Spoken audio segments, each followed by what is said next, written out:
सुप्रभात, आदाब, नमस्कार। वक्त हो चला है सत्यम न्यूज पर भदोही जिले की फटाफट खबरों का। आज की खबरों को लेकर हाजिर हूं मैं नसीर कुरैशी। फटाफट खबरों की शुरुआत करते हैं इस अहम व बड़ी खबर से। दुर्गागंज थाना इलाके के शेरपुर गोपलाहा के जद्दूपुर गांव के तालाब में 3 बच्चों के संग मां का शव पाया गया है। घटना को लेकर इलाके में सनसनी फैल गई थी। यह बात तेजी के साथ इलाके में फैल गई। देखते ही देखते मौके पर काफी भीड़ जमा हो गई थी। मौके पर अपर पुलिस अधीक्षक Shubham Agarwal, CO Ashok Mishra, forensic, fire brigade, SDRF व दुर्गागंज पुलिस मौके पर पहुंची थी। अथक प्रयास के बाद ग्रामीणों के सहयोग से तालाब से मां सहित बच्चों का शव बाहर निकाला गया। एक तरफ जहां मृतक महिला के मायके वाले ससुरालियों पर हत्या कर शव तालाब में फेंके जाने का आरोप लगा रहे हैं, वहीं ससुराल वालों ने इस तरह के आरोप को पूरी तरह से बेबुनियाद बताया है। फिलहाल दुर्गागंज पुलिस ने शव को कब्जे में लेकर पोस्टमार्टम के लिए भेज दिया है और आगे की कार्रवाई में जुट गई है। फिलहाल पीएम रिपोर्ट आने के बाद ही पूरे मामले का खुलासा हो पाएगा। दुर्गागंज के आनंदडी निवासी शीतला प्रसाद ने अपनी पुत्री अन्नू देवी की शादी 13 वर्ष पूर्व पड़ोसी गांव शेरपुर गोपलाहा के जद्दूपुर निवासी उदयराज यादव के पुत्र सुनील यादव के साथ की थी। सुनील यादव अपनी 30 वर्षीय पत्नी अन्नू देवी, 10 वर्षीय पुत्री दीक्षा, 8 वर्षीय पुत्र दिव्यांश व 5 वर्षीय सूर्यांश को लेकर मुंबई के नाला सोपारा में रहकर कपड़ा सिलाई का काम करता है। इधर कुछ दिनों से सुनील यादव की कैंसर पीड़ित 60 वर्षीय मां चमेला देवी की तबीयत ठीक नहीं चल रही थी। डॉक्टरों ने जवाब दे दिया था। चमेला देवी की हालत गंभीर होने पर परिवार के सभी सदस्य जो गैर प्रदेश में रहते थे वह सभी जद्दूपुर गांव पहुंच गए थे। सुनील यादव, उसकी पत्नी अन्नू देवी व बच्चे भी मुंबई से घर लौटे थे, जहां 7 मार्च को चमेला देवी की मौत हो गई। बताया जाता है कि सास चमेला देवी की मौत के बाद से अन्नू देवी काफी गुमसुम रहने लगी थी। बुधवार की रात खाना पीना खाकर अन्नू देवी अपने तीनों बच्चों के साथ कमरे में सोने चली गई थी, जबकि पति सुनील यादव दूसरे कमरे में सो रहा था। गुरुवार की सुबह लगभग 5 बजे जब परिजन सोकर उठे तो देखा कि अन्नू देवी के कमरे का दरवाजा खुला हुआ था और कमरे में कोई नहीं था। पति सुनील यादव ने अन्नू देवी के मोबाइल पर फोन लगाया तो फोन रिसीव नहीं हो रहा था। इधर परिजन अन्नू देवी व बच्चों की तलाश में जुटे हुए थे। वहीं दूसरी ओर गांव के ही जीत नारायण यादव नामक एक व्यक्ति सुबह जब शौच के लिए गांव के ही चिरई नामक तालाब पर पहुंचा तो तालाब किनारे एक मोबाइल देखा और उसे अपने जेब में रख लिया। मोबाइल की घंटी बजने पर जीत नारायण यादव ने कॉल रिसीव किया तो पता चला कि यह मोबाइल उदयराज यादव की बहू अन्नू देवी का है, जो अपने घर से बच्चों के संग लापता है। जीत नारायण के बताए हुए स्थान पर जब ससुराल वाले तालाब पर पहुंचे तो देखा कि तालाब किनारे अन्नू देवी का चप्पल पड़ा हुआ है। यह बात तेजी के साथ गांव में फैल गई थी। सूचना पर मौके पर पुलिस पहुंच गई थी। कुछ ही देर बाद 8 वर्षीय पुत्र दिव्यांश का शव पानी से उतराया हुआ पाया गया। स्थानीय गोताखोरों की मदद से शव को बाहर निकाला गया था। 8 वर्षीय दिव्यांश का शव उतराते ही गोताखोर तालाब में उतर गए और दोपहर लगभग 3 बजे तक बारी बारी से 30 वर्षीय अन्नू देवी, 10 वर्षीय दीक्षा व 5 वर्षीय सूर्यांश का शव बाहर निकाला गया। दुर्गागंज पुलिस ने शव को कब्जे में लेकर पोस्टमार्टम हेतु भेज दिया है। वहीं अन्नू देवी के ससुराल में जांच पड़ताल के लिए अपर पुलिस अधीक्षक शुभम अग्रवाल व फॉरेंसिक टीम भी पहुंची थी। एक तरफ जहां दुर्गागंज पुलिस का कहना है कि महिला ने बच्चों के साथ तालाब में छलांग लगाई है, वहीं मायके वालों ने ससुरालियों पर हत्या कर शव को तालाब में फेंके जाने का आरोप लगाया है। विवाहिता व 3 बच्चों की मौत को लेकर इलाके में तरह तरह की चर्चा व्याप्त है। फिलहाल दुर्गागंज पुलिस पति सुनील यादव को हिरासत में लेकर पूछताछ कर रही है। अभी चमेला देवी के चिता की आग ठंडी भी नहीं हुई थी कि एक साथ 3 और मौत से मायके सहित ससुराल में कोहराम मचा हुआ है। सुरियावा कोतवाली इलाके के गड़ेरियापुर पेट्रोल पंप के पास अचानक एक ट्रैक्टर के मुड़ने से पीछे आ रही बाइक ट्रैक्टर से जा भिड़ी। हादसे में बाइक सवार दो सगे भाई घायल हो गए हैं। दोनों घायलों को उपचार के लिए जिला अस्पताल ज्ञानपुर लाया गया था। ज्ञानपुर के चक्कीसुंदासपुर निवासी जयशंकर गौतम का 21 वर्षीय पुत्र विजय कुमार गौतम व 18 वर्षीय पुत्र संगम कुमार गौतम दोनों एक बाइक पर सवार होकर मोड़ बाजार की तरफ जा रहे थे। बाइक संगम कुमार गौतम चला रहा था। गड़ेरियापुर पेट्रोल पंप के समीप बाइक पहुंची, तभी सामने चल रही ट्रैक्टर के चालक ने अचानक ट्रैक्टर मोड़ दिया, जिससे संगम की बाइक ट्रैक्टर से जा भिड़ी। हादसे में दोनों भाई घायल हो गए थे। सूचना पर घायलों के परिजन भी पहुंच गए थे।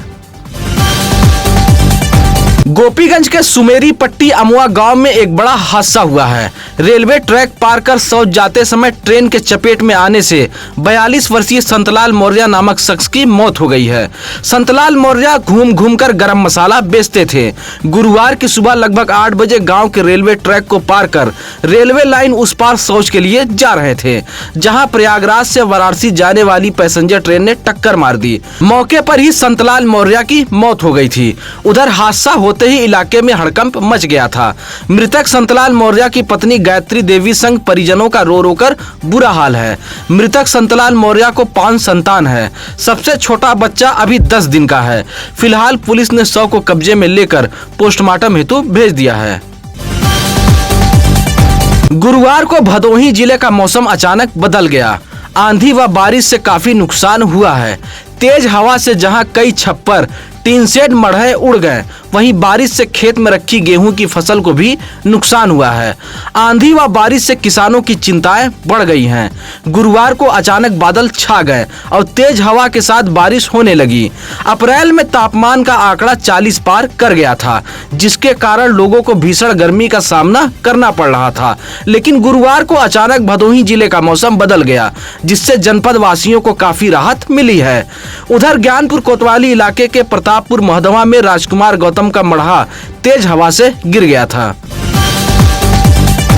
भदोही शहर के कुसियरा साई पारस धाम व श्री मणिकेश्वर महादेव मंदिर पर होली मिलन समारोह का आयोजन किया गया था, जिसमें होली, रामनवमी, ईद उत्सव भी मनाया गया। होली मिलन समारोह में महिलाओं ने डांडिया डांस भी किया था, जहां साई बाबा की पूजा पाठ के बाद कार्यक्रम का शुभारंभ किया गया था। उधर साई भक्त योगिता हेमकर ने साई बाबा की प्रतिमा पर सोने का मुकुट चढ़ाया है। कार्यक्रम के बाद बड़ी संख्या में साई भक्तों ने प्रसाद ग्रहण किया। इस मौके पर संजय सेठ, सुनीता देवी, प्रहलाद, मुस्तफा आदि लोग मौजूद रहे। कानपुर के पूरे रजा में मौजूद हजरत बाबा अब्दुल कुद्दूस शहीद रहमतुल्लाह अलैह के मजार पर बड़े ही धूमधाम से उर्स मनाया गया। प्रत्येक वर्ष आयोजित होने वाले इस उर्स में बड़ी संख्या में अकीदतमंद पहुंचे थे, जहां फूल माला चढ़ाकर दुआएं मांगी गई। शाम 4 बजे से रात 8 बजे तक उर्स चलता रहा। उधर सुरक्षा व्यवस्था को लेकर पुलिस भी मुस्तैद रही। चादर पोशी व दुआख्वानी का दौर दिन भर चलता रहा। उर्स को लेकर मजार के आसपास चाट, फुल्की, बिस्किट, आइसक्रीम, गुब्बारे, नमकीन, खिलौने की तमाम दुकानें सजी थी। उर्स संपन्न कराने में वहीद अंसारी, इकराम मोहम्मद अनीस, राजू राइन आदि लोग मौजूद रहे। भदोही शहर के पिपरिस गांव में पंखे का तार लगाते समय एक किशोरी घायल हो गई है। तार की चपेट में आकर पिपरिस निवासी राजू बिंद की 17 वर्षीय पुत्री कंचन बिंद घायल हुई है। वह घर पर पंखा लगा रही थी, तभी पंखे का एक तार उसके ऊपर गिर गया, जिससे यह हादसा हुआ है। किशोरी को लेकर उसके परिजन भदोही शहर के महाराजा बलवंत सिंह राजकीय अस्पताल पहुंचे थे, जहां डॉक्टरों ने प्राथमिक उपचार के बाद रेफर कर दिया था। भारतीय जनता पार्टी के स्थापना दिवस अभियान के तहत गुरुवार से गांव चलो अभियान शुरू हो गया है। गांव चलो अभियान के तहत जिला पंचायत अध्यक्ष अनिरुद्ध त्रिपाठी ने गांव में ही प्रवास किया है। गांव प्रवास के दौरान जिला पंचायत अध्यक्ष ने डबल इंजन सरकार की उपलब्धियां बताई। सुरियावा के भिखारी रामपुर में प्रवास करते हुए जिला पंचायत अध्यक्ष अनिरुद्ध त्रिपाठी ने केंद्र व प्रदेश सरकार के जन कल्याणकारी योजनाओं की जानकारी दी। साथ ही प्रदेश सरकार की संदेश पुस्तिका का भी वितरण किया। इस मौके पर महेंद्र पांडे, दीपक पाठक, नागेंद्र उपाध्याय, प्रमोद पांडे, मुन्ना यादव, दिनेश पांडे आदि मौजूद रहे। ज्ञानपुर के परशुरामपुर गांव से पवित्र सफर उमरा के लिए 4 लोग रवाना हुए हैं, जहां परिजन सहित नात रिश्तेदार व करीबियों ने उमरा सफर पर जाने वाले लोगों को फूल माला पहनाकर इस पवित्र सफर के लिए रवाना किया है। परशुरामपुर गांव से कल्लू, आबिदा, अयान व अल्तमस उमरा सफर के लिए रवाना हुए हैं। स्वागत करने वालों में सलीम, अली रजा, बशीर, चांद बाबू आदि लोग मौजूद रहे। सुरियावा कोतवाली इलाके के साड़ा गांव में एक व्यक्ति ने कुटी मंदिर व ग्राम सभा की जमीन पर फर्जी तरीके से अपना नाम दर्ज करा लिया है। इस बात की शिकायत गुरुवार को एसपी कार्यालय पहुंची थी। एसपी को शिकायती पत्र सौंपते हुए साड़ा गांव निवासी मायाशंकर यादव ने कहा कि कुटी मंदिर के नाम से ग्राम सभा में जमीन मौजूद है। उसी जमीन पर गांव के एक व्यक्ति द्वारा गलत तरीके से अपना नाम दर्ज करा लिया गया है। इस बात की शिकायत एसडीएम भदोही से की गई थी। इसी बात से खुन्नस खाकर विपक्षी व उसका पुत्र जान से मारने की धमकी दे रहा है। एसपी को शिकायती पत्र सौंपते हुए मायाशंकर यादव ने विपक्षियों के खिलाफ कार्रवाई की मांग की है। सुरियावा के पाली निवासी विनीत पाठक व प्रियंका पाठक की 7 वर्षीय पुत्री परी पाठक का जन्मदिन परिवार के लोगों ने बड़े ही धूमधाम से मनाया है। परी पाठक के दादा वीरेंद्र नाथ पाठक व दादी मीरा देवी ने परी को उपहार भेंट करते हुए लंबे उम्र की कामना की है।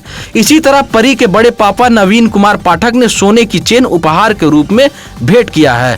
साथ ही सचिन कुमार, प्रवीण कुमार, विकास पाठक ने परी पाठक को जन्मदिन की बधाई दी है। आप दर्शक बंधुओं से निवेदन, अपील, गुजारिश है कि खबरों को लाइक, कमेंट, शेयर कर हमारे टीम का हौसला जरूर बढ़ाएं। आपके कमेंट व लाइक से हमें ताकत मिलती है, इसलिए आप कमेंट व लाइक जरूर करें। इसी के साथ अब नसीर कुरैशी को दीजिए इजाजत। नमस्कार, आदाब। ताज़ा खबरों के लिए सत्यम न्यूज़ को सब्सक्राइब करें